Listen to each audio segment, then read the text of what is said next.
अपना खास मुलाकात कार्यक्रम में आज अपना साथ खास मेहमान साहित्यकार शिक्षक महावीर मालव मार्मिक जी है। मार्मिक जी सो अपन यहाँ का जीवन परिचय का बारे में जानेगा, साथ ही यहाँ काव्य यात्रा को शुभारंभ कब शू करियो और एक पीछे कहीं यहाँ की धारणा थी। बात करा जा महावीर मालव मार्मिक जी।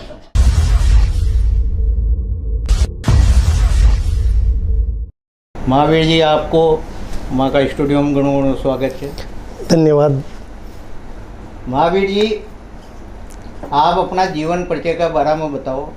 ता कहाँ सोचो और ताकि पढ़ाई लिखाई कहाँ हुई और कब से आपने ये साहित्य का की ओर कदम रखे। मैं एक छोटा सा गांव टाकरवाड़ा से आऊँ छूँ, जो लगभग जिला मुख्यालय कोटा से 60 किलोमीटर दूर है। मारो गांव यूँ नचोच गाँवड़ो है, क्योंकि उजाड़ क्षेत्र यहाँ से चालू जाओ पास। मैंने प्रारंभिक शिक्षा जो थी मारी शुरुआती वह मारा गांव से ही करी। उसके बाद माँ गांव से 3 किलोमीटर दूर बुढ़ा दी है, वहाँ से सेकेंडरी की परीक्षा पास की। उसके बाद सुल्तानपुर में 12वीं और 11वीं की परीक्षा पास की। वहाँ दना साधना ही कमी थी, तो पैदल ही पाली या बूढ़ा दीदार बस में या जीप में बटा। और फिर सुल्तानपुर कमरोलेर वहाँ रहा, वहाँ से 12वीं की पढ़ाई पास की। उसके बाद बीए के लिए कोटा आया और यहाँ से बीए फिर एमए की पढ़ाई करी। साहित्य की शुरुआत यूँ, साहित्य को जो बीज है वो शायद प्रकृति ने दियो। कविता काव्य पाठ ये सुनता रहता और हिंदी विषय थी तो लेखका की कविता भी पढ़ता रहता। आगे और भी जितना भी छः वह कविता जो सिलेबस में चले वो तो पढ़े ही था, और कवि सम्मेलन सुनवा को तो शौक छो ही। आगे जो साहित्य यात्रा रिस्टार्ट रही, उसमें मारा साहित्य गुरु CL सांगला जी को बहुत बड़ो योगदान रहो। मुझे न जान चो कि हमारा गाँव का एक इतना बड़ा साहित्यकार यहाँ रहे छे। ये वहाँ दना पास ही गाँव फतेहपुर कुसक में पढ़ाओ था और मुँह छो जो कोटा रहे छो। वो टाइम पे एक बार संयोग से बाहर का जब छुट्टियाँ लाग रही थी, वो टाइम पे मुँह बाहर नीमड़ी के नीचे चौतरी पर बटे बटे किताब को अध्ययन कर रहे हो जो पढ़ रहे हो जो। वो टाइम पे वहाँ अंतासु गिरधारी लाल जी मालव एक बड़ा साहित्यकार वो करते हैं उस जमाना में, वह पधारे था। तो वहाँ की एक किताब जो पढ़ रहा होगा, एक छोटी सी पत्रिका थी अरावली उद्घोष जो उदयपुर से निकले थी, वो वहाँ छूट गई।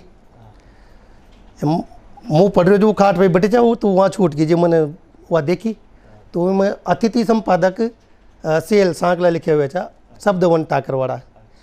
मारा मन में जिज्ञासा वही कि ई शख्सियत से तो मिलना जरूरी है। मैंने खोज करी, मैंने कि ये CL सांगला कौन है। ये रामस्वरूप जी राउत मिले। मैंने कि यार यह न जाना चुका आप ये CL सांगला छो कौन, कि ये मार साहब छे आप तय मिलाऊँ। और यह न मुँह मिलाए, वो चक्की बचा ऑटो पटक बागी आ जाए। वहाँ माँ की मुलाकात हुई। वहाँ ने कि आप भी लिखो चो। मैंने कि हाँ थोड़ी बहुत दुकान का वो लिख ले जा, तो बंदी कर ले जा। तो कब वहाँ ने मारता है दिखा जो मन वक्त दिखाई, वहाँ ने मारता है प्रोत्साहन दियो और तब से ही मुँह लिख वो शुरू करो। महावीर जी, ता एक शिक्षक जो असे अतनो समय कशा निकाल पाओ जो साहित्य लेखन में। बिल्कुल, शिक्षक के साथ साथ मुँह खेती बाड़ी भी करूँ थोड़ी सी गए वो भी छे, तो समय तो बहुत कम मिल पाओ छे। लेकिन जितना भी समय मिल पाओ छे मैं उन्हें साहित्य साधना में दूँ छूँ और जितनी बन पाओ साहित्य की सेवा वह करूँ छूँ। महावीर जी, अपना आड़ोती में घना काव्यकार साहित्यकार बने पड़े थे। यहाँ में सबसे ज़्यादा प्रभाव आपकी रचना में और सीखवा में कुसु मिलियो? उषा तो सभी साहित्यकारा की जो पुस्तक पढ़ी वहाँ सु सीखवा में मिले ही छे, लेकिन जो मु विधा में लेखन कर रह्यो छूँ उनमें सबसे पहली मैंने गौरी शंकर जी कमलेश की किताब जो सांकला जी ने मारते हैं उपलब्ध करवाई था पाथोर, उनमें छोटी छोटी जो क्षणिका थी वह क्षणिका मारते ही बहुत बढ़िया लगी और उन्हें मुझे प्रभावित करो का अपन भी ऐसे की छोटी छोटी क्षणिका लिखा। उषा मारा जीवन में सबसे ज़्यादा जो मारा प्रेरणा स्रोत रहा जहाँ से मैंने प्रेरणा ले लिख भाई कोशिश करी वो सेल सांकला जी से वहाँ मारते ही दिशा दी। महावीर जी, आपने माइड भाषा के अलावा हिंदी में भी कोई लेखन करियो?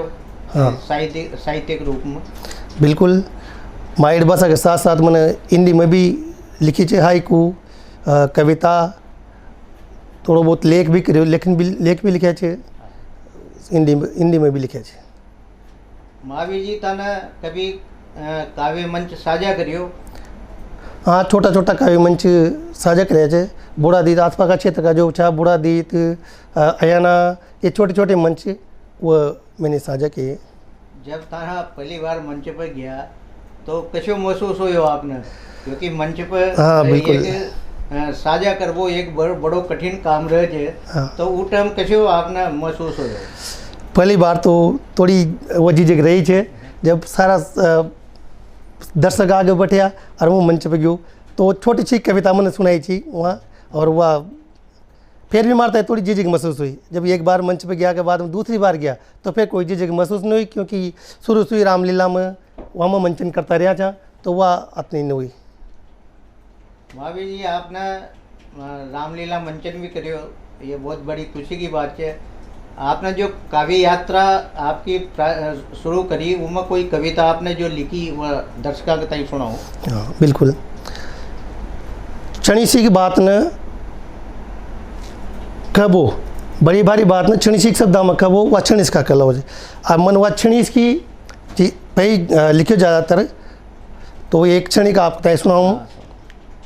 माँ चांदी की चरी, चांदी की चरी गंगा जल सु भरी, अमकती जाव दुनिया पीती रह पण जी को खदीन छो आव। ये छोटी सी क्षणिका।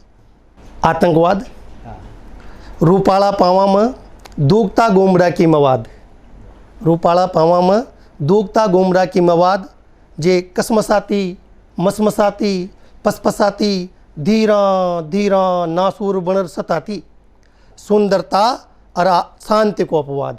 बस एक ही नाम था आतंकवाद। महावीर जी, आपने बहुत बढ़िया ये काव्य पाठ के रूप में एक छोटी रचना सुनाई। आप को जो लेखन है काव्य क्षेत्र में, ये आप बराबर लिखता जाओगा या इन्हें सीमित रखो जाओगा? नहीं, जब एक बार शुरुआत करी दी है और सभी के मन में तो विचार तो आते हैं तो उनको लिपिबद्ध करते रहेंगे, आगे भी यात्रा जारी रहेगी। और हमारी जो पांडुलिपि जो तैयार वो रही, मतलब पुस्तक का रूप न ले पाए, लेकिन जल्दी वह पुस्तक को ले सामना होगी रूप। कितनी पांडुलिपि में कितनी तरह की कविताएं ताना समाहित कर ली अब तक? लगभग 60 के आसपास कविता उमा होगी और थोड़ा दिन में वह एक पुस्तक को रूप ले लेगी। तो साहित्यिक अकादमी में आप गेज वो छाओगा तो कई प्रयास है आपका आगे के लिए? पुस्तक प्रकाशन करवो तो बड़ी बात रहे, वो के लिए धन भी हो और साथ में सहयोग बड़ी जरूरी है। तो यही रंगा का अगर थोड़ी सी की हेड अकादमी से मिल गया तो कोई दिक्कत ही कोई नहीं भेजेंगे। महावीर जी, ताकि जो पहली बार कोई रचना पत्रिका में छपी होगी तो उस टाइम आपने कैसे महसूस हो? बिल्कुल साहब, खुशी हुई बहुत ज़्यादा जब अपनी कविता पत्रिका में आई तो अंदर से तो आनंद आवे छे। अपनी लिखी रचना जब पत्रिका में छपेगी तो बहुत आनंद आए साहब। महावीर जी, और कोई आपके पास कविता पाठ जो लिखी हो आपने, वो कविता आप सुनाओ ना दर्शकों? आजकल चुनावों को समय चाह रहे थे और एक जो चुनावी दल है जो घोषणा कर दी है वो घोषणा पर भी मैंने थोड़ी सी एक क्षणिका लिखी है, आप सुनाओ। घोषणा पत्र को नाम है विश्वासा की छूकणी। छूकणी ना आप जाने जो बच्चा ने चुप रहा ले हुआ माँ तई दे दी है। विश्वासा की छूकणी रोता बालक का मुंडा में टूस दी, रबड़ता रबड़ता मसूड़ा छुल गया, दूध फरियो भी न उतरियो और उतरतो भी कटी सूँ, क्योंकि छूकणी जी बोतल पर लाग रही है वह तो खा लीजिए। एक और दलित जो जिनका जो अधिकारा से वंचित है, जो दबाया हुआ है या दबे हुए है, वह बरी हेल के नीचे दबी छूमड़ी, बरी हेल के नीचे दबी छूमड़ी बचाती रह माथा ने गडबासू दौड़ा होर टसके च दुकड़ो कुणसू रोवे आखिर सुने कुणचे लगी दरा की, जदकि मातो ठणके चे घणो पण भूल ज्या चे के बचावा हाली तो छूमड़ी छे।